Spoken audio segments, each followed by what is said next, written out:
అమ్మాయి ఎగ్జామ్కి వెళ్ళింది. అమ్మాయి ఎగ్జామ్కి వెళ్తే గొప్పే ఉందండి, చాలామంది అమ్మాయిలు ఎగ్జామ్స్ రాస్తారు కదా అని మీరు అనొచ్చు. అమ్మాయికి 2 చేతులు లేవండి, అందుకే మాట్లాడుతున్నాను అమ్మాయి గురించి. 2 చేతులు లేవు, మరి ఎగ్జామ్ ఏం దేంతో రాస్తుంది? ఖాళీ బొటన వేలు పక్కనున్న వేలుతో పెన్ను పట్టుకొని ఇలా పైకి లేపి డెస్క్ పెట్టుకొని రాస్తుంటే నాకు అనిపించింది, అమ్మ నీ యొక్క తపనకి జోహార్లు. ఎవరైనా సరే ఇప్పుడు ఆ పొజిషన్లో నువ్వు ఎగ్జామ్ రాయాలమ్మా అంటే వెంటనే ఏమంటారు, నాకు చేతులు లేవు కదండి అంటారు.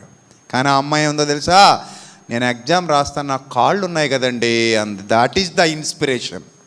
ప్రతి మనిషి జీవితంలో ఒక పని చేయమని అప్పగించినప్పుడు ఆ పని చేయకపోవడానికి గల బలహీనతలు వెతుక్కుంటాడు. సమర్థుడు ఎప్పుడు ఏం చేస్తాడో తెలుసా, ఆ పని చేయడానికి నా దగ్గర ఉన్న బలాలేంటని వెతుక్కుంటాడు. బలాలేంటని వెతుక్కున్నవాడు విజయాలు సాధిస్తాడు.